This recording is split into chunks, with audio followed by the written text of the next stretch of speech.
ईश्वर श्री भगवान की जय. ओम नमो ज्ञानेश्वरा. करुणा करा दयाळा, तुमचा अनुग्रह लाधलो पावन झालो चराचरी. मी कळा कुसरी काहीच नेमी, बोलतो वचनी अतिभाविका. तुमचा अनुग्रह लाधलो पावन झालो चराचरी. एका जनार्दनी तुमचा दास, त्याची आस पुरवावी. तुमचा अनुग्रह लाधलो पावन झालो चराचरी. संत श्रेष्ठ ज्ञानेश्वर महाराजांच्या चरित्राचा विचार आपण करत आहोत.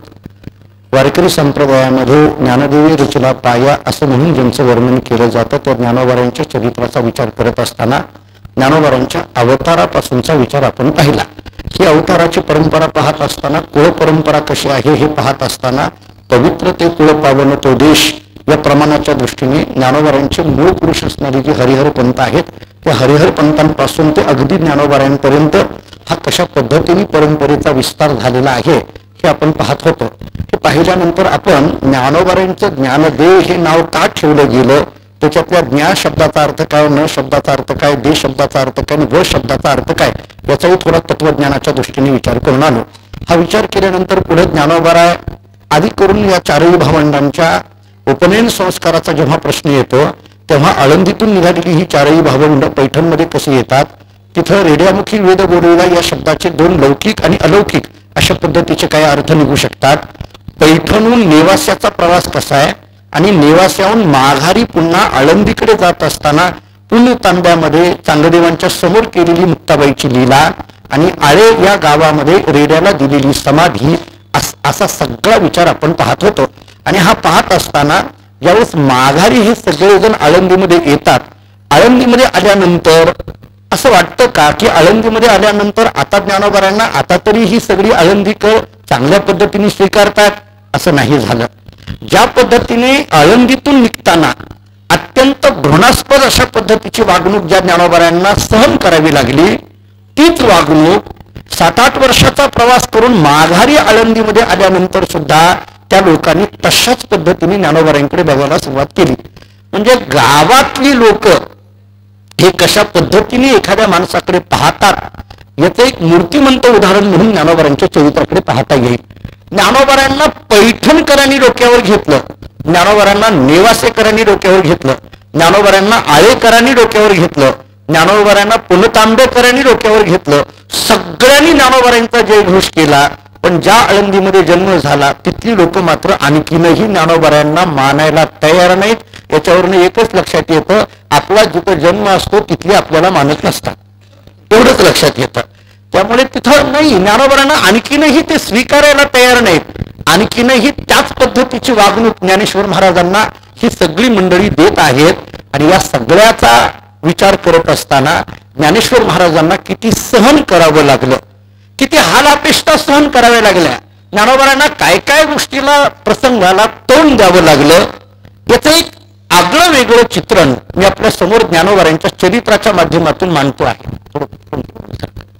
तिला जागा दिली तर मला जागा, त्यामुळे थोडस पुढं सारखा, मी नाहीतर एरवी कोणालाच म्हणत नाही असं पुढं सारखा.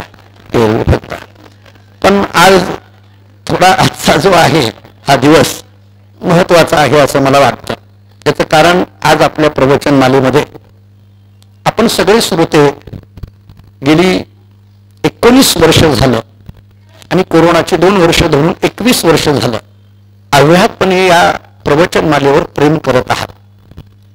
आपल्या अंतःकरणातल्या प्रेमाने, उपस्थितीने आणि शुभेच्छेने ही प्रवचनमाला उत्तरोत्तर एका भूमिकेकडे किंवा एका अवस्थेकडे पोहोचत आहे.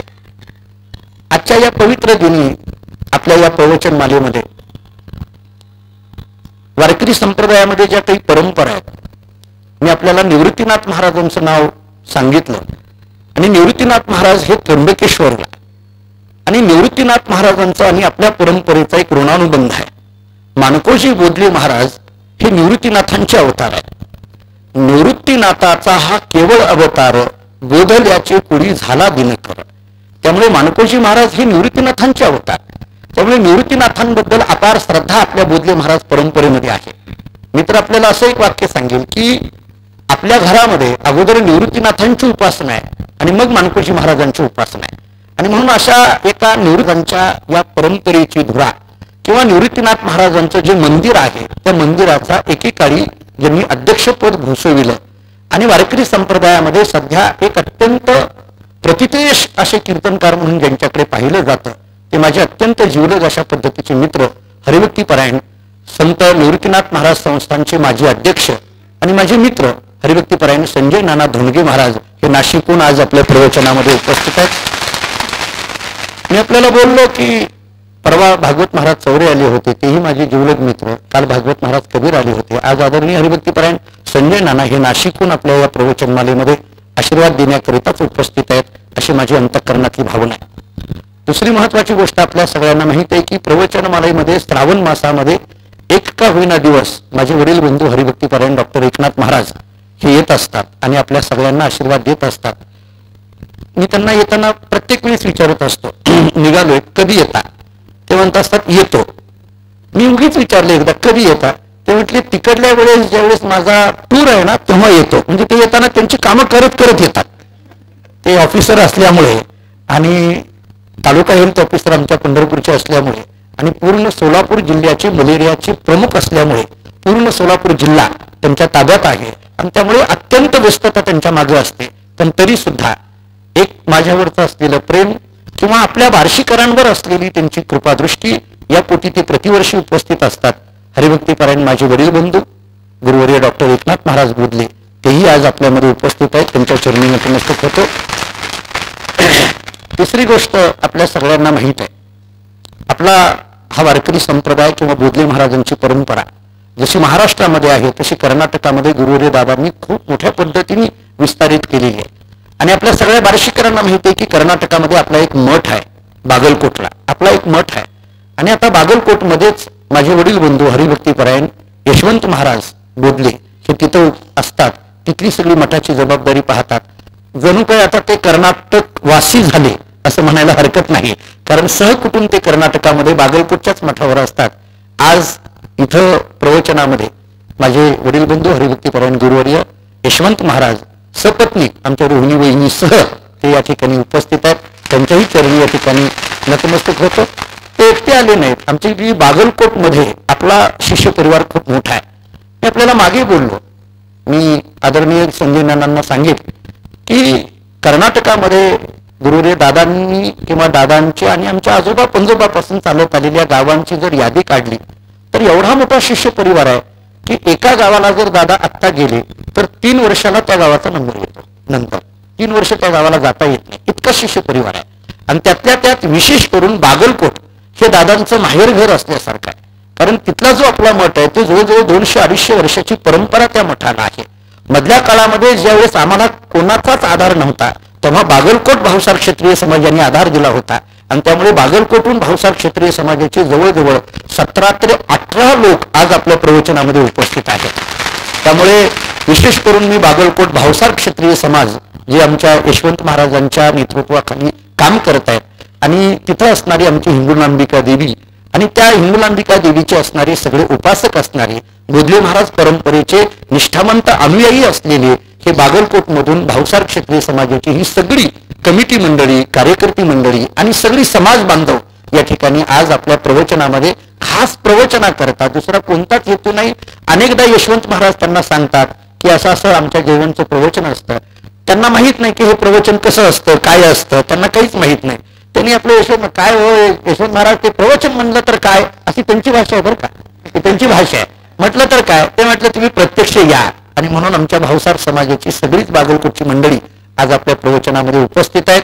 त्यांनाही या भगवंताचं प्रत्यक्ष दर्शन झालं आणि सगळ्यांचा आशीर्वाद त्यांच्याही पाठीमागं अखंड राहावा अशी भावना या ठिकाणी व्यक्त करतो.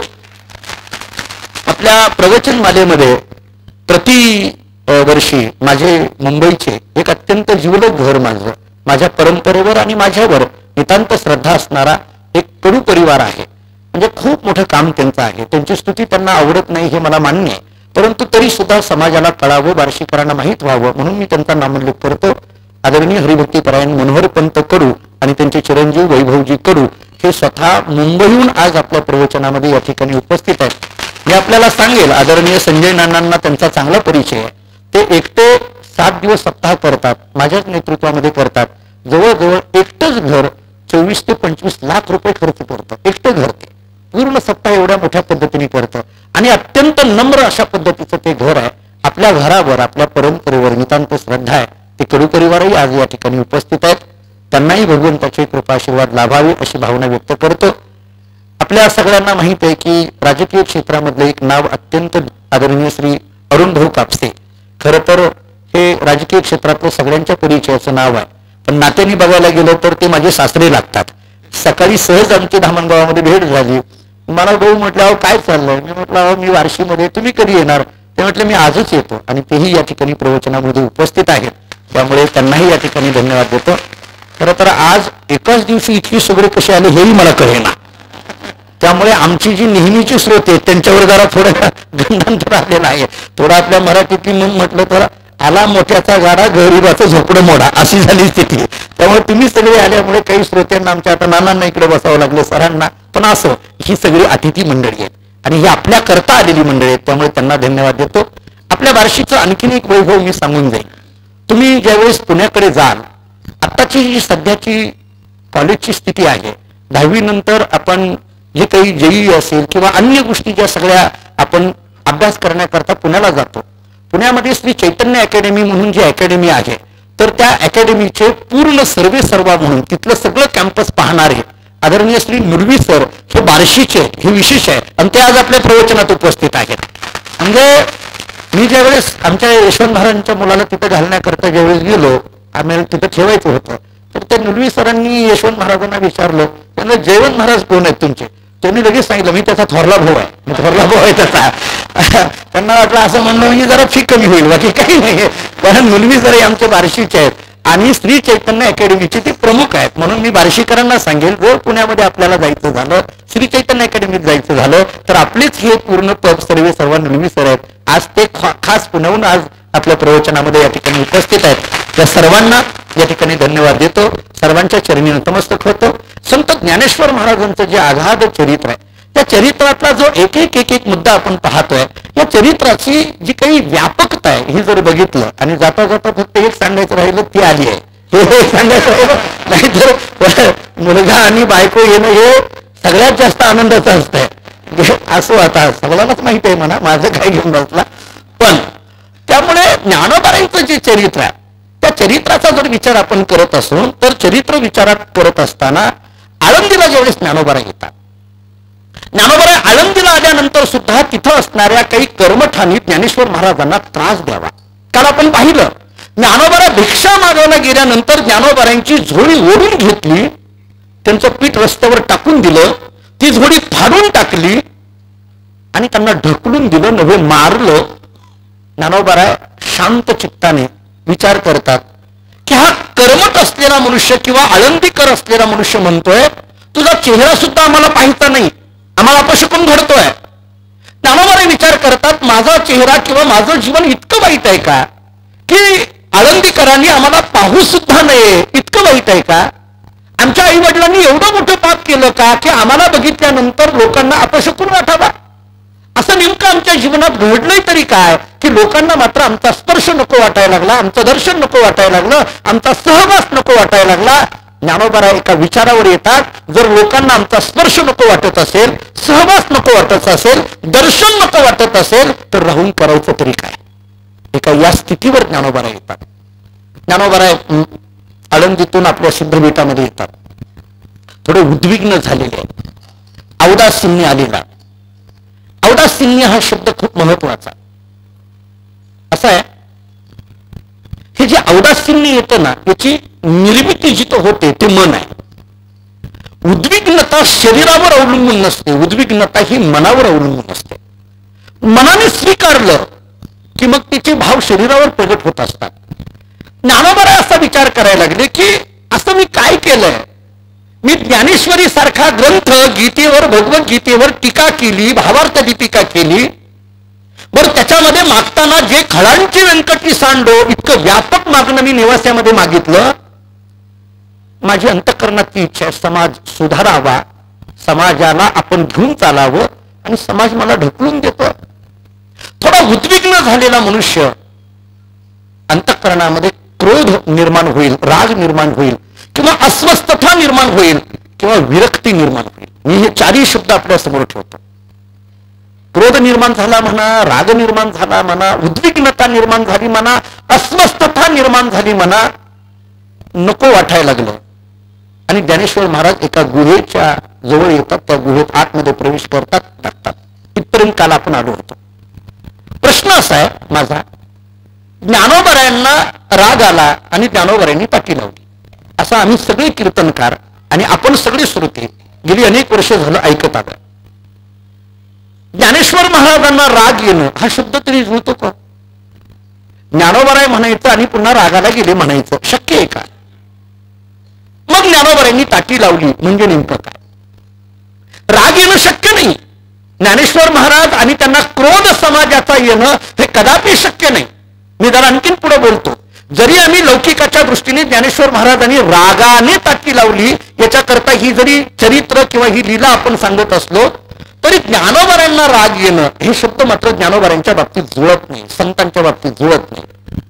तुकोबारांचं चरित्र ऐकताना मी एक गोष्ट सांगितली होती. मंबाजी गोसाव्यांनी तुकाराम महाराजांना काठाड्याने मारलं. रक्तबंबाळ झालेले तुकाराम महाराज देवाच्या जवळ जातात. सगळ्या देहूवासियांना वाटलं की तुकाराम महाराज देवाला आता तक्रार करणार. तुकाराम महाराज देवाच्या जवळ जातात आणि देवाला सांगतात, देवा त्या मंबाजी गोसाव्यांनी मला काठाडीने मारलं, ही तक्रार घेऊन मी तुझ्याकडे आलो नाही. तो मंबाजी गोसावी मला काठाड्याने मारत होता, तरी पण त्या मंबाजी गोसाव्याबद्दल माझ्या अंतःकरणात राग निर्माण होऊ दिला नाही. देवा ही तुझी कृपा आहे हे सांगायला आलोय म्हटलं. या वृत्तीवर आरूढ असतात संत. संत या वृत्तीवर आरूढ आहे. मग जर तुकाराम महाराजांची वृत्ती या स्थितीची असेल तर ज्ञानोबरांची सुद्धा वृत्ती तीच आहे. मी आणखीन एक जाता जाता वाक्य सांगतो. संतांच्या अवताराला येण्याच्या कालावधीमध्ये भिन्नता असेल, संतांचा अवतार ज्या देशामध्ये होतो त्या देशामध्ये भिन्नता असेल, संतांचा अवतार ज्या वयामध्ये होतो किंवा जी वय असतात त्या वयामध्ये भिन्नता असेल, लिंगामध्ये भिन्नता असेल, जातीमध्ये भिन्नता असेल, पण संतांच्या अधिकारामध्ये मात्र भिन्नता नसते. जो अधिकार ज्ञानोबरायांचा तोच अधिकार तुकोबरायांचा, जो अधिकार ज्ञानोबरायांचा तोच अधिकार सावता माळी, गोरोबा काका, मानकोजी महाराज आदी करून सर्व संतांचा. त्यामुळे तुकोबारांचा अवताराचा काल वेगळा आहे, ज्ञानोबरांच्या अवताराचा काल वेगळा आहे, पण अधिकार मात्र दोघांचाही एकच आहे. त्या अधिकारात बदल नाही. त्यामुळे तुकोबारांना ज्या अर्थी राग येत नाही, ज्ञानोबरांना सुद्धा समाजाचा राग येण्याचा प्रश्नच येत नाही. जे खळांची व्यंकटी सांग म्हणणारा ज्ञानोबरांना राग येईलच कसं काय? मग तुमच्या माझ्या मनात प्रश्न निर्माण होतो, जर राग येतच नाही तर मग ताटी लावलीच कशी काय? ताटी लावून बसले कसे काय? हे ताटी लावणं म्हणजे झालंय तरी नेमकं काय? ठीक आहे, एक वेळेला आपण राग आला आहे असं समजू. हे मग हे चरित्र चुकीचं आहे का? हे जे सांगितलं जातं त्याच्या पाठीमागतली चरित्राची भूमिका ही चुकीची आहे का? नाही, चरित्र तो चुकीचं नाही, तिथं घडली ही घटना. मग याचा संबंध कसा जोडायचा? एक त्याच्याकरता विचार सांगून पुढे जातो. योग वशिष्ठ नावाच्या ग्रंथामध्ये वशिष्ठांनी प्रभू रामचंद्रांना उपदेश करताना एक श्लोक सांगितलाय. थोडं सूक्ष्म ऐका. वशिष्ठांनी प्रभू रामचंद्रांना सांगताना असा श्लोक सांगितलाय, हे रामा, अंतर्नैराश्यम आदाय बहि आशोन्मुखे हिताः बहिस्तप्तः अंतराशीतो लोके विहरो राघव. भगवान रामचंद्र प्रभूला वशिष्ठ ऋषी सांगतात, रामा या जगामध्ये कसं वागावं, ऐका कसं वागावं. दोन भूमिका सांगितल्या. अंतर्नैराश्यम आदाय, माणसाने आतून मात्र आसक्तीरहित असावं पण बाहेरून मात्र आशावादी असल्यासारखं दाखवावं. आतून माणूस आसक्तीरहित पाहिजे पण बाहेरून मात्र आशावादी असल्यासारखा पाहिजे. समजा हे नाही पटलं, मी आता दुसरं सांगतो. बहिस्तप्तः अंतराशीतो लोके विहरो राघव. बहिस्तप्तः, माणूस बाहेरून तापल्यासारखा असावा पण आतून मात्र शांत असावा. बाहेरून तापल्यासारखा असावा. त्या समुद्र सेतू बंधनाच्या वेळेचा हा प्रसंग आहे. म्हणजे ज्यावेळेस रामचंद्र प्रभूंनी आता या समुद्रावर सेतू बांधायचं ठरविलं, पण प्रभू रामचंद्र विचार करतात की ज्याच्यावर हा सेतू बांधायचा आहे, सेतू म्हणजे साध्या भाषेत पूल, तो सेतू बांधायचा आहे, तर मग ज्याच्यावर बांधायचं आहे त्याची परवानगी घ्यावी ना, त्याला बोलवावं. अहो, ज्याच्या जागेवर आपल्याला घर बांधायचं आहे त्या जागेची परवानगी नको का? जरा आणखीन सोपं बोलू, दुसऱ्याच्या जागेत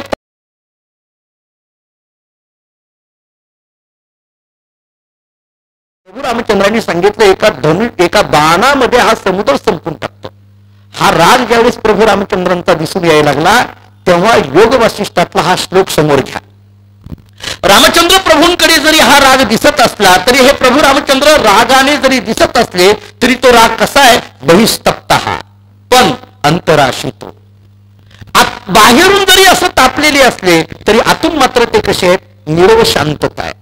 माणसाने जगामध्ये वावरत असताना बाहेरून जरी तापलेलं असलं तरी आतून मात्र शांत राहावं. जरा पुढे बोलतो, माणसाने शांत राहावं मान्य, पण प्रसंगाने तप्त सुद्धा व्हावं. जरा आणखीन पुढे बोलू, जो कर्ता माणूस असतो घरामध्ये त्या कर्त्या माणसाला किती जरी सहन सगळ्याचं करत असला तरी कधी कधी नेतृत्व करताना त्याला कधी कधी खवळावं लागतं, रागीट व्हावं लागतं. जर ते नाही झालं तर समाजाची व्यवस्था बिघडून जाईल, त्याला रागवावं लागतं. पण हे रागवणं कसं असावं, बहिस्तप्त हा अंतराशित. हे रागवणं बाहेरून जरी तापलेलं असलं आतून शांत असावं. आता काही काही वेळेस माणसं बोलतात, फार गमतीचे बोलतात. आमचे वडील दादा सांगत असतात, म्हणजे अशी माणसं भेटतात, आम्ही जर म्हटलं का काय तुमच्या घरी चला घेऊन, तो म्हणतो महाराज काय सांगायचं, आम्हाला घरी घेऊन जातात कधी कधी. म्हणजे घरी घेऊन गेल्यानंतर ती घरातली बाई काही त्याला नीट बोलत नाही, म्हणजे ती बऱ्याचदा आमच्या समोर सुद्धा नीट बोलत नाही त्याला. आणि ती बोलता बोलता इतकं टाकून देऊन बोलते, आम्ही आपला हताशून बघत असतो. तो आम्हाला सांगतो, महाराज बाहेरून जरी तशी असली तर आतून फार प्रेम आहे बरं. हे उगा आहे आता महाराजाला तोंड पुसण्याकरता, हे काही गरज नसतं हे असं बाहेरून. तो मग आम्हाला सांगतात, महाराज तसं समजू नका, ती बाहेरून तशी आहे तशी समजू नका. काही काही माणसं तर अशी गमतीची बोलतात, महाराज आमची पत्नी म्हणजे तुकाराम महाराजांची जिजाई. अरे तुकाराम महाराजांची जिजाई कुठं, तुझी बायको कुठं, असं शक्य आहे का? अशी तुलना होऊ शकत नाही महाराज. व्यवहारामध्ये काही माणसं बाहेरून जरी तप्त असली तरी अंतराशितो लोके विहर राघव. ज्ञानोबाऱ्यांचं हे जी तप्तता दिसत असली, आता ऐका माझं बोलणं, ठीक आहे या चरित्राच्या दृष्टीने तुम्ही म्हणाल ज्ञानोबाऱ्या रागवले, पण हे रागवणं कसं आहे, अंतराशितो बहिस्तप्त हा, ही केलेली एक लीला आहे असं म्हणा. आणि म्हणून ब्रह्मसूत्र आम्हाला सांगतं लोकवत्तु लीला कैवल्यम, ही एक लीला आहे. जरा पुढे घेतो, आणखी थोडा तात्विक विचार सांगतो. ज्ञानोबाऱ्यांना राग येणं शक्य नाही आणि तरी ज्ञानोबाऱ्यांनी रागाने ताटी लावली असं जे चरित्र रंगवलं जातं त्याच्याकरता ज्ञानेश्वरीतल्याच काही ओव्या सांगतो. ज्ञानोबाराय सांगतात, म्हणजे भगवान श्रीकृष्ण परमात्मा अर्जुनाला सांगतात. भगवान सांगतात, अर्जुना हा महात्मा कसा असतो सांगू म्हटले, देह तरी वरिलीकडे आपुलिया परी हिंडे परी बैसका न मोडे मानसीची. ऐका, ज्ञानोबारायांनी केलेलं म्हणजेच भगवंतांनी अर्जुनाला सांगितलेलं चिंतन. भगवान अर्जुनाला सांगतात, अर्जुना या महात्म्याचा देह जरी असा फिरत असला, देह तरी वरिलीकडे आपुलिया परी हिंडे, आपल्या स्वभावाप्रमाणे जरी फिरत असला तरी बैसका न सोडे मानसीची, पण आतली मनाची अवस्था मात्र त्याची कधी बिघडत नाही. शरीर इकडं तिकडं फिरतंय, ठीक आहे, ज्ञानोबाराय आळंदीत होते, कुणीतरी त्यांना मारलं, काही वाईट वक्तव्य बोललं, ज्ञानोबाराय तिथून निघतात, गुहेत जाऊन बसतात. ज्ञानोबाराय सिद्ध बेटात येत आहेत, गुहेत जाऊन बसतायत. ज्ञानोबाराय आळंदीत आहेत आणि आता गुहेत जाऊन बसलेत, यांच्या शरीरात बदल झालाय, ठीक आहे. काय केलं, आळंदीत होते, झोळी घेऊन फिरत होते, त्यांची झोळी काढली, टाकून दिली, ज्ञानोबारायनं ढकलून दिलं. ज्ञानोबाराय तिथून उठतात, एका गुहेत जाऊन बसतात. एका गुहेत जाऊन बसणं हा शरीर इथून तिथं गेलं, मान्य. भगवान अर्जुनाला सांगतात, अर्जुना या महात्म्याच्या शरीरात हा बदल झालेला दिसूनही येईल पण बैसका न सोडी मानसीची, पण याचं मन मात्र बदललेलं नसतं. तो आळंदीमध्ये एखादा कर्मठ मारत असताना सुद्धा ज्ञानोबारांचं जे मन निरव शांततेत आहे, तितकीच निरव शांतता गुहेमध्ये बसल्यानंतर सुद्धा मनाची तीच शांतता आहे. बाहेरून बदल दिसतोय पण आतून मात्र तीच शांतता आहे. हे चरित्र ज्यांचं असतं ते ज्ञानोबार आहे, ते ज्ञानोबार आहे. त्यामुळे बदल बाहेरून आहे, बदल आतून नाही आहे. हा बदल आतून बाहेरून केलेला बदल ही एक लीला आहे. या दृष्टीने पहा. नाही पटलं, ज्ञानोबाराय दृष्टांत देतात त्याला. ज्ञानोबाराय असं दृष्टांत देतात, वत्सावरुणी धेनुचे स्नेह राणा न वचे. गाय आपल्या घरातून शेतात जाते, गाय आपल्या घरातून शेतात जाते, चरण्याकरता शेतात जाते. ज्ञानेश्वर महाराज इतका गोड दृष्टांत देतात, एखादी गाय घरातून शेतात जाणं म्हणजे तिचं शरीर बदल झालं, पण घरातून शेतात जाणं मान्य, तिचा बदल झालं, पण त्या गायीच्या मनामध्ये अंतःकरणामध्ये असलेलं वासराविषयीचं प्रेम हे काही शेतात गेलं का? नाही. ते कुठे आहे प्रेम? वासरावरच आहे. किती सूक्ष्म दृष्टांत देतात बघा. मी आणखीन एकदा सांगतो. ज्ञानेश्वर महाराज सांगतात गाय घरातून शेतात जाणं हा गायीच्या देहात झालेला बदल आहे, पण तिच्या अंतःकरणामध्ये असलेलं जे प्रेम आहे ते प्रेम मात्र वासरावरच आहे. ते प्रेम काही रानात जात नाही, ते प्रेम काही इकडे तिकडे फिरत नाही. म्हणजे ती गाय घरात जरी असली तरी तिचं वासरावरच प्रेम आहे, आणि ती गाय शेतात जरी असली तरी तिचं वासरावरच प्रेम आहे. तसं असा महात्मा आळंदीमध्ये एखाद्याने मारलं असं जरी झालेलं असलं तरी त्याचं अंतःकरण निरव शांतता आहे, आणि गुहेत जाऊन बसले तरी निरव शांतताच आहे. त्याच्यात बदल नाही. बदल शरीरात घडलाय, बदल मनात नाही. मन मात्र तसंच स्थिर आहे. एवढ्यावरही नाही समजलं. ज्ञानोबा थोडं पुढे दृष्टांत देतात. का लोभिया दूर जाये परी जीव ठेवाची ठाये, तैसा देहो चाळीता नव्हे चळू चित्ता. तैसा देहो चाळीता, चाळीता या शब्दाचा अर्थ चंचलता, नव्हे चळू चित्ता. चळू या शब्दाचा अर्थ चंचलता. देहामध्ये चंचलता आहे पण चित्तामध्ये चंचलता नाही. ज्या पद्धतीने एखादा लोभी मनुष्य तो किती जरी दूर गेला तरी त्याचं मन मात्र त्यानं ठेवलेल्या पैशावरच असतं. तो शरीराने इकडं तिकडं फिरत असेल पण त्याचं मन मात्र त्या पैशावरच असतं. माणसाची देह इकडून तिकडे होतात हो, पण मन बदलतात असं वाटतं का? माणसाची बघा तुम्ही, आपल्याकडे विनोदाने म्हटलं जातं अहो पंढरपूरला जरी गेलं तर याचं मन काय पंढरपूरला गेलं का असं म्हणतात. मागे एकदा असं झालं भाऊ, प्रवचनामध्ये एक 5-7 वर्षापूर्वीची गोष्ट आहे. एक मावशी अशाच प्रवचनात एकदम उठल्या. चालू प्रवचनात, प्रवचन इतकं रंगात आलेलं होतं, त्या उठल्या ते असं बघायला लागल्यानंतर लोक कालवा करायला लागली. पण मी त्यांना म्हटलं अहो मावशी काय झालं काय झालं? नाही अहो म्हटलं झालं काय? काही नाही म्हटले, घराला कुलूप लावलंय पण कडी लावली का नाही विसरले ते लक्षात येईना म्हटले. पण मी तासभर सांगतोय काय हिला? म्हणजे तिचा देह घरून मंदिरात आलाय पण मन मात्र तिथंच आहे. हे जसं विनोदाने घेताना आता थोडं स्थैर्य त्यांनी ज्ञानोबारांच्या चरित्राकडे या. ज्ञानोबाराय आळंदीत एखाद्याने मारलं, ज्ञानोबारांना ढकलून दिलं, ज्ञानोबाराय तिथून उठतात आणि गोळेत जाऊन बसतात. आपल्याला वाटायला लागलं ज्ञानोबारांना राग आला, ज्ञानोबारांनी केलेली शरीराच्या दृष्टीने ही एक लीला आहे, पण मन मात्र तशाच पद्धतीचं स्थैर्य आहे. ज्ञानेश्वर महाराज आतमध्ये बसलेले आहेत. आणि म्हणून अशा आतमध्ये बसलेले जे ज्ञानेश्वर महाराज, त्यांच्या चित्तामध्ये कोणत्याही पद्धतीचा बदल नाही. ज्ञानेश्वरीतलीच एक ओळी देतो. सुखी संतोषा न यावे, दुःखी विषादा न भजावे, लाभा लाभ न धरावे मना माझी. ज्ञानोबांनीच केलेलं चिंतन. एखादा महात्मा असतो कसा? सुखी संतोषा न यावे. सुख आलं तरी संतोषा न यावे असं ज्यांचं चित्त आहे ते महात्म्याचं, आणि दुःख आलं तरी विषादा न भजावे असं ज्यांचं चित्त आहे ते महात्म्याचं. अशा स्थितीमध्ये ज्ञानेश्वर महाराज आहे. याला स्थितप्रज्ञ अवस्था म्हटलं जातं. आणि अशा मी आणखीन एक बोलून जातो पुढे. असं का हो? सुख आलं तरी आनंदाने हुरळून जाऊ नका, दुःख आलं तरी डोक्याला हात लावून बसू नका असं ज्ञानोबा सांगतात. सुख आलं तरी आनंदाने हुरळून जाऊ नका आणि दुःख आलं तरी डोक्याला हात लावून बसू नका असं ज्ञानोबा सांगतात. त्यामुळे ज्ञानोबा दुःख झालं म्हणून गोळ्यात जाऊन डोक्याला हात लावून बसले असं अजिबात नाही. ही केलेली एक पद्धतीची लीला आहे. असं का? याचं आणखीन एक कारण सांगून जातो. सुखी संतोषा न यावे हे म्हणत असताना सुख हा परिणाम कशाचा आहे आणि दुःख हा परिणाम कशाचा आहे? सुखाचा परिणाम काय आहे आणि दुःखाचा परिणाम काय आहे? या दोन्ही अंगाने तात्विक चिंतन पहा. गीता प्रच्या एका अंकामध्ये खूप छान लिहिलंय. सुखाचा परिणाम असतो पुण्याचा क्षय आणि दुःखाचा परिणाम असतो पापाचा क्षय.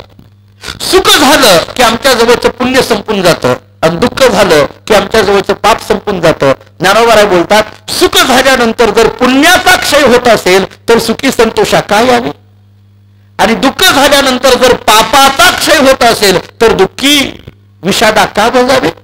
जर सुख झाल्यानंतर पुण्य जात असेल तर आनंद मानणं हे काही योग्य आहे का? आणि दुःख झाल्यानंतर जर पाप जात असेल तर डोक्याला हात लावणं हे काही योग्य आहे का? या स्थितप्रज्ञ अवस्थेमध्ये ज्ञानोबा आतमध्ये बसलेले. मुक्ताबाई शोधत शोधत शोधत तिथे येते आणि मुक्ताबाई तिथे येते. मग परत तरी प्रश्न पडतो, मग इतकं असेल तर ज्ञानोबांनी ही टाकी लावली याच्यात आणखीन काय अर्थ आहे? उगी एक साधा अर्थ सांगतो, जास्त वेळ घेत नाही. मला असं वाटतं ज्ञानोबांना असं सांगायचं आहे, ज्याला लोकांतात फिरायचं आहे त्यांनी कधीतरी एकांतात गेलं पाहिजे. ज्ञानोबांना असं सांगायचं आहे, ज्याला लोकांतात फिरायचं आहे त्यानं कधीतरी एकांतात गेलं पाहिजे, एकांतात बसलं पाहिजे. बाहेर फिरायचं आहे त्याने कधीतरी एकांतात बसलं पाहिजे. आम्ही बसेना म्हणून भगवंतांनी कोरोनाच्या नावाखाली 2 वर्ष बसवलं आम्हाला. आम्ही बसेच ना हो एका जागेवर. कोरोना आणला देवाने आम्हाला बसवलं. आम्हाला फोन करून विचारावं लागायचं, नाना आहे का प्रवचन? नाना म्हणायचे नका नका महाराज येऊ नका इकडं. सुरेश नाना म्हणायचे नका नका येऊ नका, एकांतात बसावं. ज्ञानेश्वर महाराज आत बसलेले आहेत. मुक्ताबाई बाहेर येते, हाका मारते. तिला माहित आहे आतमध्ये ज्ञानोबा आहे. ज्ञानदादा ज्ञानदादा ज्ञानदादा म्हणून हाका मारते. गंमत अशी झाली, मुक्ताबाई हाका मारत असताना बाहेरून हे सगळे निवृत्तीनाथ महाराज, सोपन काका पाठीमागे येऊन उभा राहिलेले होते. आणि मग एवढ्या हाका मारूनही ज्ञानोबा आहे ताटी उघडत नाही, दरवाजा उघडत नाहीत म्हटल्यानंतर मुक्ताबाईच्या मुखातून अगदी सहजगत्या अभंग बाहेर पडला. योगी पावन मनाचा, साहे अपराध जनाचा, विश्वरागे जरी झाले वन्नी, तरी संती सुखे व्हावे पाणी. शब्दशस्त्रे झाले क्लेश, संती मानावा तो उपदेश. विश्वपट ब्रह्मदोरा, ताटी उघडा ज्ञानेश्वरा. मुक्ताबाईंनी हाक मारली, ताटी उघडा ज्ञानेश्वरा. पण बोलताना मुक्ताबाईंनी जे शब्द वापरलेले आहेत हे ज्ञानोबांच्या कानावर जाणारे शब्द. पण ते शब्द असे आहेत, योगी पावन मनाचा, साहे अपराध जनाचा. मला कधी कधी मुक्ताबाईच्या या अभंगाचा अभ्यास करताना आश्चर्य वाटतं. मुक्ताबाईंनी बोलताना असं म्हणावं योगी, आणि नंतर पावन मनाचा, आणि नंतर म्हणावं साहे अपराध जनाचा. कैमुतिक न्यायाने बोलतो. कैमुतिक न्यायाने असं बोलता येईल, जर पावन मनाचा योगी असलेल्याने सुद्धा जर अपराध जनाचा साह्य सहन करावा तर सामान्यांनी करू नये का? हे कैमुतिक न्याय. ज्ञानोबासारख्यांना मुक्ताबाई म्हणते साह्य अपराध जनाचा, जरी जनाने अपराध केला तरी ते सहन करा. कोणी सहन करा? बघा आणखीन पुढे बोलतो मुक्ताबाई. इथं ज्ञानेश्वर महाराज असा उल्लेख पहिल्या चरणात करत नाही, ते ज्ञानदेव असं म्हणत नाही. ती बोलताना काय म्हणते, योगी पावन मनाचा. हा योगी शब्द का वापरला आणि पावन मनाचा शब्द का वापरला? बरं, योगी म्हणायचं आणि पुन्हा पावन म्हणायची गरज तरी काय आहे? मुळात याच्यातला योगी शब्दाचा अर्थ काय? योगी योगी योगी या शब्दाचा अर्थ करताना योगाने जो युक्त आहे तो योगी. सरळ सरळ अर्थ, योगाने जो युक्त आहे तो योगी. आता योग कशाला म्हणायचं? मी परवाही बोललो होतो, योग हा शब्द ज्या शब्दातून तयार होतो तो युज्यते म्हणजे जोडणे या धातूपासून योग शब्द तयार होतो. युज्यते या शब्दाचा अर्थ, धातूचा अर्थ सांगितला जातो जोडणं. आणि जोडणं म्हणजे कशाशी जोडणं? ज्ञानोबा त्याला ओवी अशी देतात, जीव परमात्मा दोन्ही बैसवणी ऐक्यासनी जयाची हृदय भुवनी विराजती. जीव ब्रह्म ऐक्य होणं याच्यासारखं योग दुसरा जगात कोणताही नाही. त्यामुळे योग योग या शब्दाचा अर्थ आहे जीव ब्रह्म स्वरूपाला प्राप्त होणं, जीव शिव ऐक्य होणं, जीव भगवत स्वरूपाला प्राप्त होणं, याला योग म्हटलं जातं. आणि या योगाने जो युक्त आहे त्याला योगी म्हटलं जातं. सरळ अर्थ, सरळ अर्थ. योगशास्त्राच्या दृष्टीने करायचा झाला पुष्कळ मोठा अर्थ करता येईल. आणखीन एक योगाचा अर्थ सांगून पुढे जातो. योग चित्तवृत्ती निरोध. हा चित्तवृत्तीचा निरोध होतो त्याला योग म्हटलं जातं. चित्तवृत्तीचा निरोध होतो त्याला योग म्हटलं जातं. जरा तत्वज्ञानाच्या कसोटीवर आहे का, वेदांताच्या कसोटीवर आहे का? कसोटी भेटले तर घासून घेतो. नाना आहेत संजय नाना पुढे तर घासून घेतो. तत्वज्ञानाच्या कसोटीवर असं आहे, चित्तवृत्तीचा निरोध करणं म्हणजे नेमकं काय? अंतःकरणातली वृत्ती बाह्य इंद्रियाच्या द्वारे किंवा नेत्रेंद्रियाच्या द्वारे विषयापर्यंत जाते, विषयाच्या आकार होते आणि मग त्या विषयाचं ज्ञान होतं. त्याला वृत्ती ज्ञान म्हटलं जातं. थोडा किचकट विषय आहे पण महत्वाचा आहे, कारण आपण मुक्ताबाईच्या मुखातले हे शब्द जरा ऐका. आणि हे शब्द मुक्ताबाईंनी ज्यांच्या करता लावलेले आहेत ते ज्ञानोबा नेमके कसे हे ऐका. मला तर वाटतं की या रूपाने मुक्ताबाईंनी एक पद्धतीने ज्ञानोबांचं एक आगळं वेगळे पण आपल्या समोर ठेवलंय असं म्हणायला हरकत नाही. योग शब्दाचा विचार करताना चित्तवृत्तीचा निरोध करणं याला योग म्हणायचं. अंतःकरणाची वृत्ती नेत्रेंद्रियाच्या द्वारे बाह्य विषयापर्यंत जाते आणि त्या विषयाचा आकार होते आणि मग त्या विषयाचं ज्ञान होतं. वेदांतातली प्रक्रिया अशी आहे, हा चष्मा आहे, हे अंतःकरण आहे. इतकी वृत्ती या नेत्रेंद्रियाच्या द्वारे इथपर्यंत गेली, या विषयाचा आकार झाली आणि मग हा चष्मा आहे हे ज्ञान झालं. याला वृत्ती ज्ञान म्हणायचं. हा चष्मा आहे असं मी एकदा म्हणतो, थोड्या वेळाने हा माईक आहे असं मी म्हणतो, थोड्या वेळाने मी हे पुस्तक आहे असं म्हणतो, थोड्या वेळाने हा खांब आहे असं म्हणतो. हे जे माझं बदलणारं ज्ञान आहे ना, ते वृत्ती ज्ञान आहे. आता माझा मुद्दा असा आहे, कोलटकरांनी योगशास्त्रावर जे लिखाण केलंय पतंजली मुनींच्या, कोलटकरांचं योगशास्त्र आवर्जून वाचा. त्याच्यात वृत्ती निरोध जो सांगितला ना, तो निरोध कशाला म्हणायचं ते सांगतो. त्यांनी असं सांगितलंय, पूर्व वृत्तीचा उपशम आणि उत्तर वृत्तीचा अनुदय याच्यामध्ये असलेला जो काल आहे त्याला निरोधाचा काल म्हटलं जातं. आता समजावून सांगतो. हे पुस्तक आहे असं मी म्हटलं आणि नंतर हा माईक आहे असं मी म्हटलं. हे पुस्तक आहे असं म्हणून मी थांबतोय आणि नंतर हा माईक आहे असं म्हणतो. हे पुस्तक आहे असं म्हणणं ही पहिली वृत्ती आणि हा माईक आहे असं म्हणणं ही दुसरी वृत्ती. योगशास्त्र सांगतं ही पहिली वृत्ती ज्यावेळेस थांबली आणि दुसरी वृत्ती आणखी निर्माण झाली नाही, याच्यामध्ये जी असणारी वृत्तीची स्थिरता आहे त्या स्थिर असणाऱ्या वृत्तीला निरोध म्हणा. त्या स्थिर असणाऱ्या वृत्तीला निरोध म्हणा. कोणीतरी कोलटकरांना प्रश्न केला, अहो तो काल फार कमी असतो.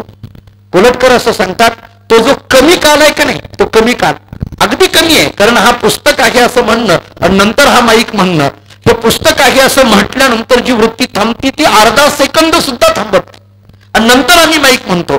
पण ती जी अर्धा सेकंद 1 सेकंद जी वृत्ती थांबते ना, ती थांबण्याची जी वृत्ती आहे त्याला निरोध म्हटलं जातं. आणि ही जी वृत्ती थांबण्याचा जो काल आहे हा वाढवत वाढवत वाढवत घेऊन जाणारं जे शास्त्र आहे त्याचं नाव योगशास्त्र आहे. त्याचं नाव योगशास्त्र. हे योगशास्त्र इतकं आहे या पद्धतीने. म्हणजे योग काय करतो, या वृत्तीचा जो थांबण्याचा काल आहे तो वाढवतो. वृत्तीचा थोडं सोप्या शब्दात बोलायचं झालं तर श्वासोश्वासाची जी क्रिया आहे की नाही, आमचे पोलीस साहेब योगाचे शिक्षक आहेत, ते पुढे बसलेले आहेत, जोगदळे सरांना माहिती आहे, ती जी क्रिया आहे की नाही, तो आपण काय म्हणतो योगामध्ये, तुम्ही जी श्वास घेतलेली स्थिती आहे त्याच्यात फार काळ राहा असं तरी म्हणतो. किंवा सोडलेली स्थिती आहे ज्याला कुंभक रेचक आपण म्हणतो.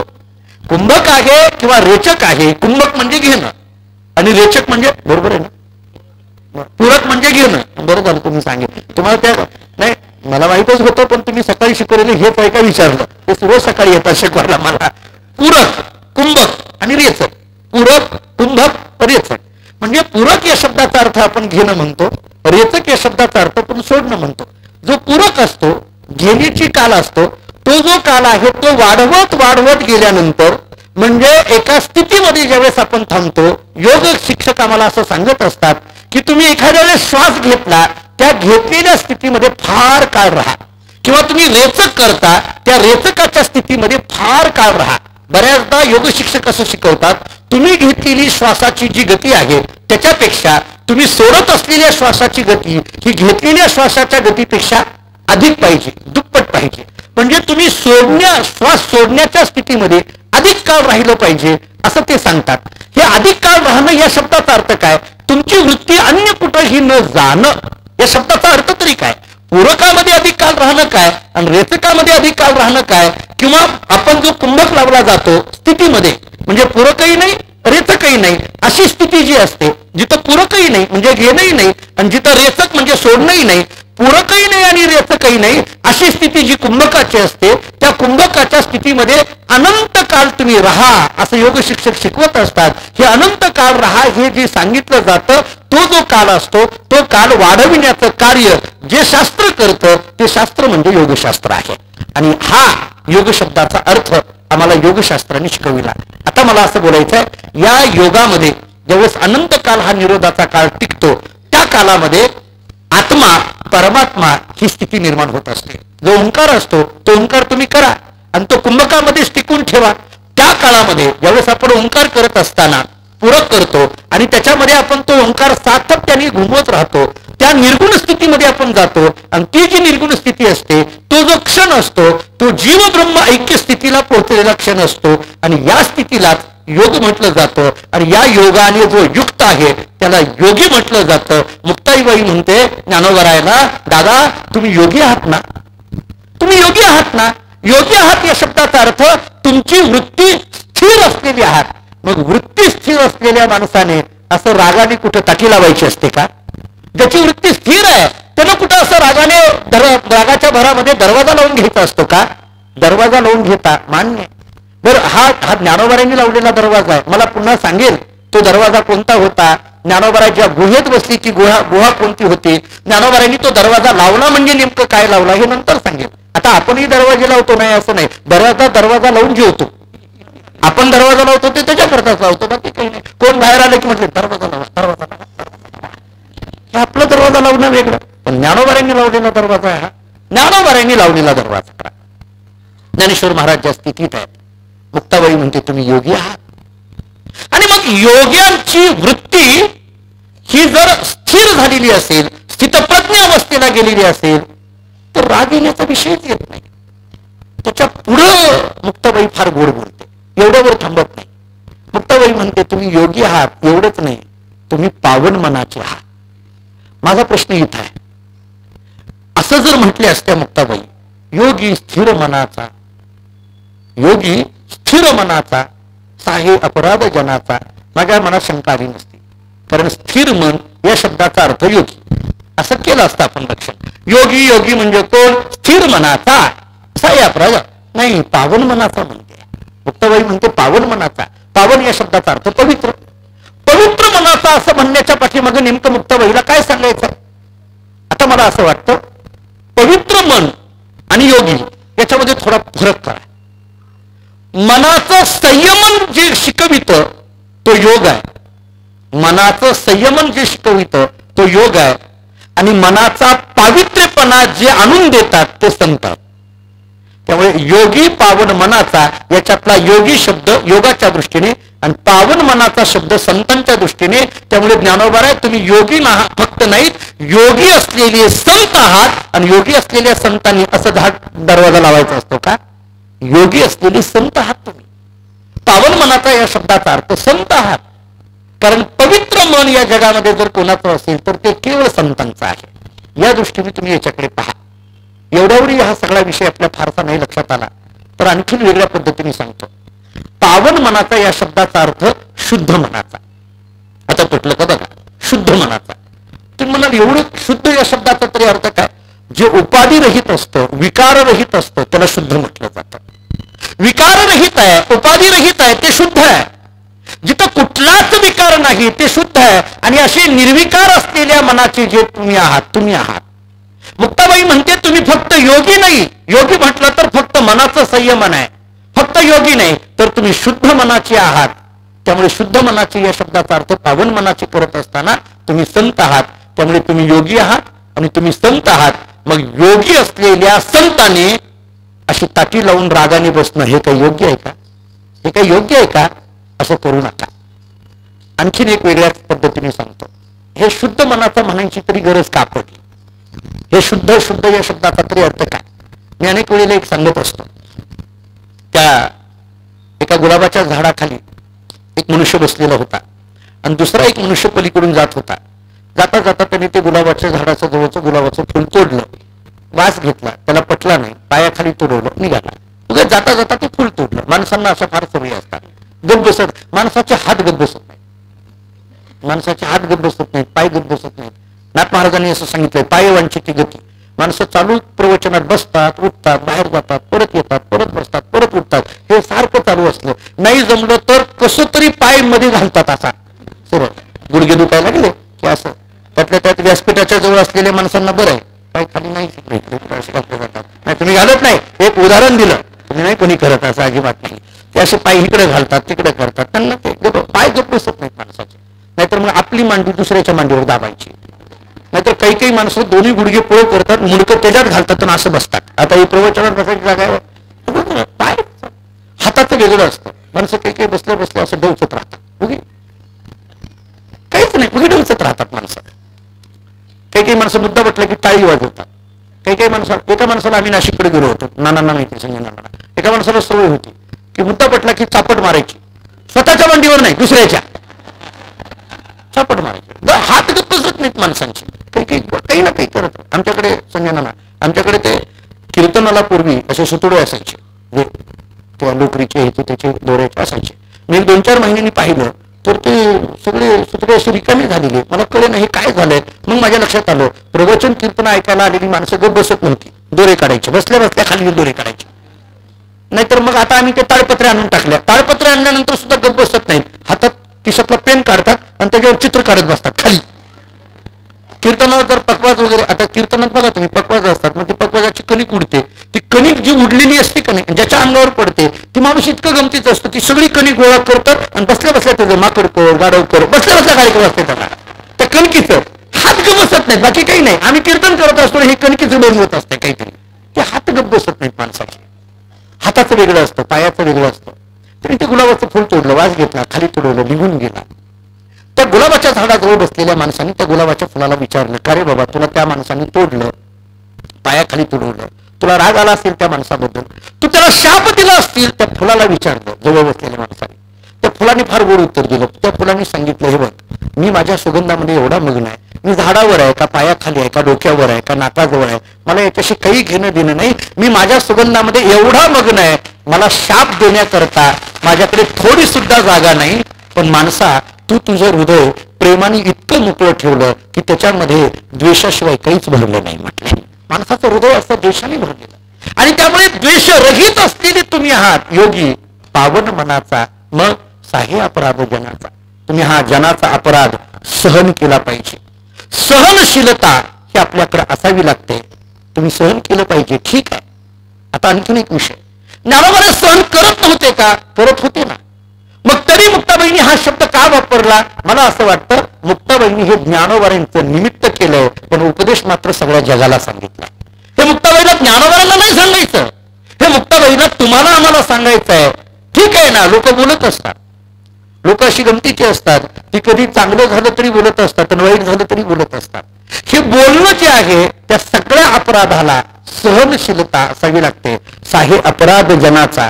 जगाचा स्वभाव आहे अपराध करण्याचा आणि संतांचा स्वभाव आहे त्यांना क्षमा करण्याचा. जगाचा स्वभाव आहे. वैकुंठशी जगन्नाथ पवारांच्या मुखातलं एक वाक्य आहे, ते असं म्हणायचे की जगद्गुरु तुकोबारायांनी गाथा निर्माण केली जगाला तारण्याकरता. जगद्गुरु तुकोबारायांनी गाथा निर्माण केली जगाला तारण्याकरता. तारण्याकरता निर्माण केलेली गाथा जगाने मात्र बुडवली. तारण्याकरता निर्माण केलेली गाथा जगाने मात्र बुडवली. आणि मग अण्णा असं म्हणायचे जगाचा स्वभाव असा आहे, जे तारण्याकरता येतात त्यांनाच बुडवितात. हा जगाचा स्वभाव आहे. जग असं आहे, जे चांगलं कार्य करायला जातं त्याचा पाय ओढत राहायचं, जे चांगलं करायला जातं त्याची निंदा करत राहायचं. आणि या दृष्टीने मुक्ताबाई म्हणते साहे अपराध जनाचा. तुम्ही हा सगळा जो असणारा आहे तो अपराध सहन करा. सहनशीलता आपल्याकडे असावी. असं कधी आपण इथं राहून यांच्याशी कुठं नाराज व्हायचं असतं का? आणि त्याच्याकरता भगवंतांनी अर्जुनाला दिलेले दृष्टांत बघा. तरी सिंधूचे माझे जळचरा भयमुपजे आणि जळचरी नुबुजिजे समुद्र जायचा. समुद्र आहे आणि त्याच्यामध्ये असणारे जे जलचर आहेत त्या जलचरांना पाण्याची कधी भीती वाटायला लागली का? कधीच नाही. त्या जलचरांना पाण्याचा कधी कंटाळा येत नाही आणि त्या पाण्याला ती जी असणारी जलचरामध्ये असणारे जे प्राणी आहेत त्यांचा कधी कंटाळा येत नाही. माश्याला पाण्याची कधी भीती वाटली नाही आणि पाण्याला माश्याचा कधी कंटाळा आला नाही. माश्याला पाण्याची कधी भीती वाटली नाही, पाण्याचा कधी कंटाळा आला नाही आणि पाण्याला माशाचा कधी कंटाळा आला नाही. जसं पाणी म्हटलं की मासा आणि मासा म्हटलं की पाणी, तसं आपण म्हटलं की जग असतं आणि जग म्हटलं की आपण असतं. आपण कधी जगाला कंटाळायचं नसतं आणि जगाने कधी आपल्याला कंटाळायचं नसतं. ही जगराहाटीमध्ये आपण वावरत असताना असं वावरावं लागतं. म्हणून साहे अपराध जनाचा. तुम्ही सहन करा. असं जगाला कंटाळून जमत नाही. आणि म्हणून अशा पद्धतीची सहनशीलता सांगत असताना पुढे मुक्ताबाई बोलायला लागली. मान्य आहे, जग रागाला गेलं, विश्व रागे झाले वन्नी तरी संती सुखी व्हावी पाणी. विश्व सगळं रागाने जरी वन्नी झालेलं असलं, अग्नी झालेलं असलं तरी संतांनी मात्र काय व्हायचं असतं? पाणी व्हायचं असतं. विश्वाचा स्वभाव आहे अग्नी, पण आपला स्वभाव असावा पाण्याचा. आपला स्वभाव मात्र पाण्याचा वासावा. त्याच्या पुढे मुक्ताबाई बोलते शब्दशस्त्रे झाले क्लेश संती मानाव उपदेश. कुणीतरी म्हटलं असेल, लोक बोलतात ना, टोचून बोलतात आणि बोलण्याचा क्लेश माणसाला होतो. जुनी माणसं असं म्हणायची मारल्याचं दुःख नाही हो, बोलल्याचं फार दुःख आहे. आणि माणसं अशी गमतीची असतात, मारल्याचं लक्षात राहत नाही पण बोलल्याचं लक्षात राहतं. कोण काय बोललं ना त्याचं मात्र चांगलं अलीकडल्या काळात तर या मोबाईलच्या काळात रेकॉर्डच आहे. कोण काय बोलतं त्याचं रेकॉर्डिंगच असतं. आता अलीकडल्या काळात बोललेलं माणसं फार लक्षात ठेवतात, बोललेलं लक्षात ठेवतात. ते असं बोलले, त्यावेळेस त्यांनी असं म्हटलं, त्यावेळेस त्यांनी असं केलं. मग महाराज असं सांगतात, मुक्ताबाई अशी सांगते, शब्दशस्त्रे झाले क्लेश संती मानावा उपदेश. जरी एखाद्याने शब्दाने क्लेश केलेला असला तरी तो शब्द म्हणजे एक पद्धतीचा आपल्याला उपदेश आहे. या स्थितीमध्ये आपण यावं. आणि सरते शेवटी मुक्ताबाई म्हणते, अहो दादा, मी तुम्हाला एक साधा सिद्धांत मी सांगा माझा अधिकार नाही, पण तुम्हीच मला असं सांगितलेलं आहे ते मीच तुमच्या जवळ मांडते. विश्वपट ब्रह्मदोरा ताटी उघडा ज्ञानेश्वरा. विश्व पट आहे आणि ब्रह्म दोरा आहे. पट या शब्दाचा अर्थ कपडा, पट या शब्दाचा अर्थ हा कपडा. हा जो कापड आहे हे जणू काही विश्व हे कापड आहे आणि त्याच्यामध्ये जो दोरा आहे ते ब्रह्म आहे. जसं कपडा, त्या कपड्याला तंतूचा कंटाळा येत नाही. मी मागे बोललो होतो, आठवते का बघा. मडक्याने मातीचा कंटाळा करून जमत नाही, कपड्याने तंतूचा कंटाळा करून जमत नाही, अग्नीने उष्णतेचा कंटाळा करून जमत नाही, पाण्याने ओलेपणाचा कंटाळा करून जमत नाही, तसं संतांनी जगाचा कंटाळा करून कधी जमत नाही. त्यामुळे तुम्ही संत आहात. हे विश्व हे कपडा आहे आणि त्याच्यातला दोरा हे ब्रह्म आहे. आणि त्यामुळे ह्या अद्वैत स्थितीला जो पोहोचलेला असतो त्यांनी याच्यातून बाहेर पडता येत नसतं. त्यामुळे तुम्ही एक काम करा, ताटी उघडा ज्ञानेश्वरा. हे बोलत असताना एवढ्यावर मुक्ताबाई थांबत नाही.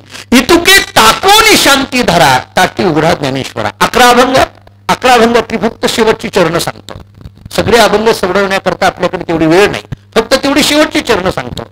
पहिलं चरण असं आहे, विश्वपट ब्रह्मदोरा ताटी उघडा ज्ञानेश्वरा. या शब्दाचा अर्थ कळाला. विश्व आणि त्याच्यामध्ये असलेलं ब्रह्म म्हणजे हे विश्व म्हणजेच ब्रह्म आहे, हा कपडा म्हणजेच तंतू आहे. त्यामुळे कुणी कुणाला रागवायचं. जसं या कपड्याने तंतूचा कंटाळा करून जमत नाही, तंतूने कपड्याचा कंटाळा करून जमत नाही, तसं या विश्वात असणारं हे जे जीव आहे त्यांनी या विश्वाचा कंटाळा करून जमत नाही. सगळं ब्रह्म आहे, सर्वम कर्मिदम ब्रह्म आहे. त्यामुळे ताटी उघडा ज्ञानेश्वरा. एक दुसरा मुद्दा सांगितला, इतुके टाकून शांती धरा ताटी उघडा ज्ञानेश्वरा. मुक्ताबाई सरते शेवटी थोडी केविलवाना स्वरामध्ये म्हणते, माझी एक विनंती आहे का, इतुके टाकून या सगळ्याचा त्याग करा आणि शांतीला धरा ताटी उघडा ज्ञानेश्वरा. मी पुन्हा सांगतो, हे ज्ञानेश्वरा मुक्ताबाईंनी वापरलेला जरी शब्द असला तरी मला असं वाटतं विश्वपट ब्रह्मदोरा ताटी उघडा हे मानसा असंच घ्या. हे ज्ञानेश्वरा असं नाहीये. हे ज्ञानोबाने नाव घेतलंय पण हे आम्हाला सांगितलं. मुक्ताबाई आम्हाला सांगते हे विश्व आणि ब्रह्म एकच आहे, कोणी कुणावर रागवायचं. मग ताटी उघडा. पुढे सांगतात इतुके टाकून शांती धरा. मान्य कुणी काय कुणी काय कुणी काय काढतं. मुक्ताबाई म्हणते जुनं काढत बसू नका, शांतीला धरा. बाकीचं काढत बसू नका. काही काही माणसाला फार जुनं काढायची सवय असते. त्या बघा काही काही लोक म्हणतात नाही पण आपण जाऊन आमंत्रण दिलं होतं, आले का लग्नाला आपलं, आले का. आणि हे सगळं इतकं ज्यांच्या लक्षात राहतं आपल्या लक्षात राहत नाही महाराज. ते त्यांच्या इतकं लक्षात राहतं. मला कळत नाही महाराज कोणाच्या लग्नामध्ये कोणती साडी मिळाली होती हे यांनाच लक्षात राहतं. मी म्हणतो तेवढं जर लक्ष देऊन अभंग पाठ केले तर गाथापाठ होईल यांचा. पण ती बरोबर ओळखतात कोणती साडी दिली होती, तर तसलीच दिली होती, असलीच दिली होती, तिने मग ती साधीच दिली होती. जरी त्या साडीचा तर इतका गोंधळ होणार. साडीच्या दुकानामध्ये गेल्यानंतर त्या दुकानदाराच्या ती साड्या टाकल्या ना तर ती म्हणतो नाही नाही हे नको, हे सूत चांगलं नाही. मग ती विचार दुसरं टाकते, नाही हे सूत चांगलं आहे पण रंग चांगला नाही. अरे मग ती सूत आणि रंग तिला पाहिजे तसं टाकतो. नाही पण याच्यावरचं वर्क हे कुठून आणलाय का नसतात शब्द, वर्क म्हणतात, कुठलाय का नसतात ते, त्याच्यावर खडे खडे लावले असतात, ती नाही, डिझाईन चांगली नाही. बर तेवढं सगळं केल्यानंतर लगेच म्हणते नाही अशा पद्धतीचा रंग तर माझ्याकडे आहे, इतकं काढलं कशाला तू आतापर्यंत. बर ती रंग, मी म्हटलं मग रंग आहे ना मग दुसऱ्या रंगाची घे. नाही नाही पण ती रंग पटलाय हो, पण त्या सुताची साडी माझ्याकडे. आता आली का पंचायत. म्हणजे एक सुताची म्हटलं तर रंगाची मेळ लागत नाही, रंगाचं म्हटलं तर वर्कचा मेळ लागत नाही. इतका गोंधळ आहे. शहाण्या माणसाने बायको बरोबर साडी घ्यायला काय टाळ्या वाजवलं होतो मी माता भगिनी काळजी करू नका, तुम्हाला स्वातंत्र्य त्या निमित्ताने. किती असतात त्याच्यामध्ये, गोंधळ किती असतात. त्यामुळे मुक्ताबाईंनी बोलताना इतका शब्द बोलला, हे इतके टाकून ह्या ज्या बारीक सारीक गोष्टी आहेत याच्यात शब्द असा आहे, बारीक सारीक गोष्टीकडे लक्ष देऊ नका. माणूस बारीक सारीक गोष्टीकडे लक्ष देतो आणि आपणच आपल्यापासून लांब जातो. हा उपदेश मुक्ताबाईंनी ज्ञानोबारांच्या संबंधाने केला, पण तो ज्ञानोबारांना नाहीये, तो तुम्हाला आम्हाला. किती ज्ञानोबा मुक्ताबाई गोड बोलते, इतके टाकून हे सगळं टाका, हे सगळं सोडा. माणसाला सोडता आलं पाहिजे. ज्याला सोडता येतं ना तो टिकला या जगामध्ये, सोडता आलं पाहिजे. ज्ञानोबा मुक्ताबाई सांगते, हे सगळं बारीक सारीक छोट्या छोट्या गोष्टी लक्षात घेऊ नका, सोडा, शांती धरा, ताटी उघडा ज्ञानेश्वरा. एवढ्यावर थांबत नाही. आशा दंभ अवघे आवरा, ताटी उघडा ज्ञानेश्वरा. तिसऱ्या चरणाचा शेवट, तिसऱ्या अभंगाचा शेवट आहे. आशा दंभ हे सगळं आवरा, ताटी उघडा ज्ञानेश्वरा. मिथ्या कल्पना मागे सारा, सगळ्या ज्या ह्या कल्पना आहेत आणि त्या मिथ्या आहेत असं समजून त्यांना मागे सारा, ताटी उघडा ज्ञानेश्वरा. चिंता क्रोध अवघे सारा, ताटी उघडा ज्ञानेश्वरा. त्याच्या पुढे मुक्ताबाई बोलते, मन मारून उन्मन करा, ताटी उघडा ज्ञानेश्वरा. हे जे मन आहे ना, त्या मनाला मारा. म्हणजे काय करा, या मनाच्या ठिकाणचा मनपणा घालवा. आणि मनाच्या ठिकाणचा मनपणा घालवणं याच्यासारखी उन्मनी अवस्था कोणती नाही. मन मारून उन्मन करा, ताटी उघडा ज्ञानेश्वरा. त्याच्या पुढे सांगते, तरुणोपाय चित्ती धरा. आपल्याला या सगळ्या जगातून तरुण जाण्याचा उपाय कोणता आहे हे लक्षात ठेवा. ह्या सगळ्याच्या पलीकडे पोहोचण्याचा उपाय कोणता आहे हे लक्षात घ्या, ताटी उघडा ज्ञानेश्वरा. शेवटी पुढे आणखी मुक्ताबाई बोलते, ऐशी थोर दृष्टी धरा, ताटी उघडा ज्ञानेश्वरा. 8व्या अभंगाचा शेवटचा चरण आहे. ऐशी थोर दृष्टी धरा. माणसाचं मन व्यापक असावं, दृष्टी थोर असावी. पुढे बोलतात, पुन्हा शुद्ध मार्ग धरा, ताटी उघडा ज्ञानेश्वरा. गंगाजळ हृदय करा, ताटी उघडा ज्ञानेश्वरा. आणि सरते शेवटी मुक्ताबाई अगदी कळवळून बोलायला लागली, तुम्ही तरुण विश्व तारा, ताटी उघडा ज्ञानेश्वरा. तुम्ही तरा आणि विश्वाला तारा, हे काम फक्त तुमच्याकडून होतं. त्याच्या पुढे बोलायचं झालं तर तुम्ही तरा, आणि तुम्ही तरला की विश्व तरणार आहे. आणि विश्व तरणं याच्यासारखं जगात महत्पुण्य कोणतं नाही, ताटी उघडा ज्ञानेश्वरा. या दृष्टीने मुक्ताबाईंनी आळवायला सुरुवात केली. आणि हे आळवणं इतकं गोड स्वरामध्ये होतं, इतकं अंतःकरणपूर्वक होतं, ते अगदी हृदयापासून होतं.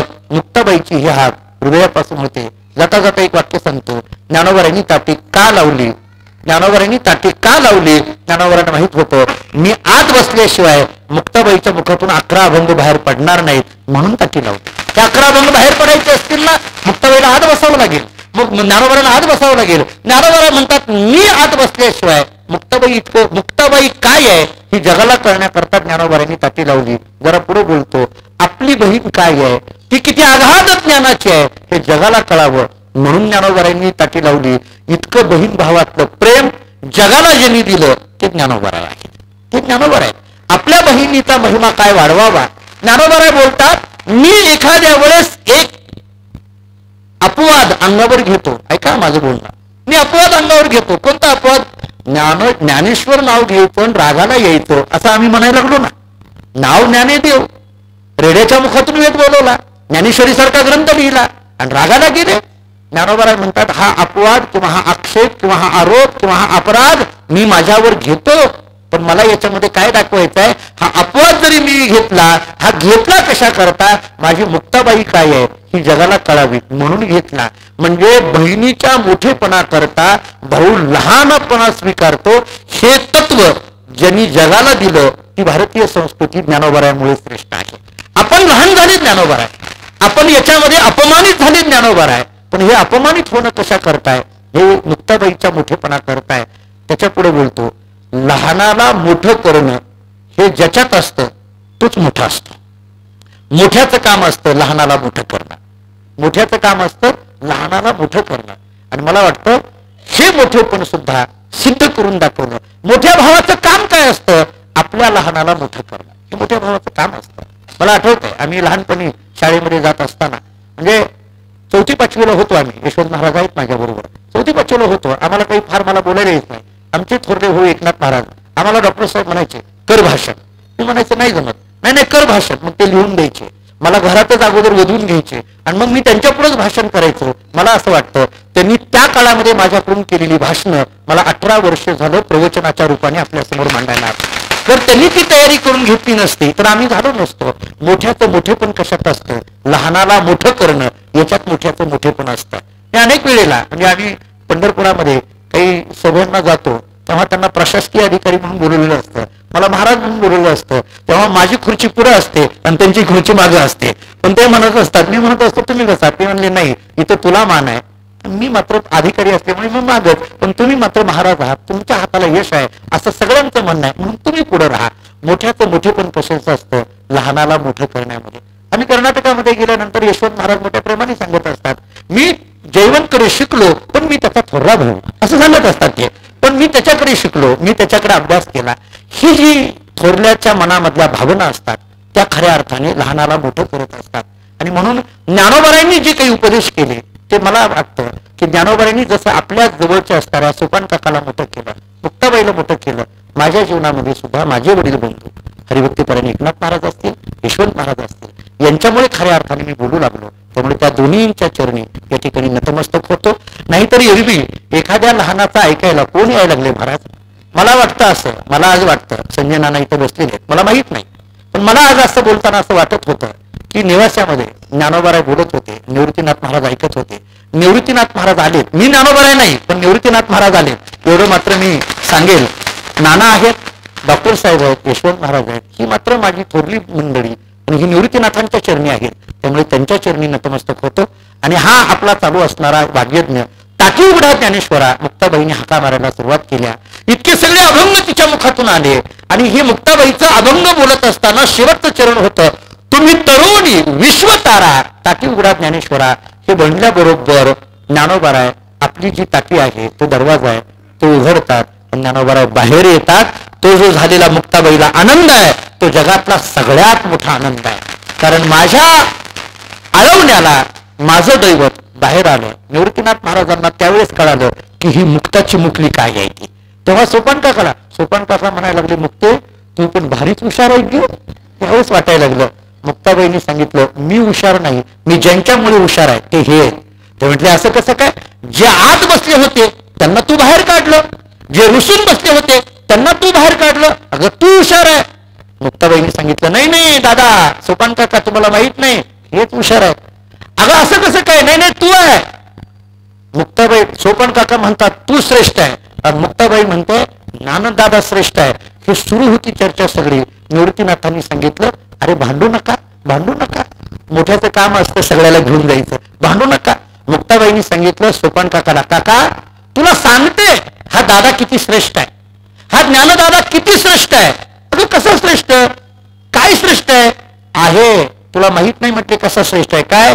अरे हा ज्ञानदाना सामान्य नाही, याच्या पाठीवर मांडे भासतात. कसे? उद्या, आज नाही म्हटले ते मांडे कसे भासतात पाठीवर तुला माहित नाही. हा काय आहे हे माहित नाही, उद्या.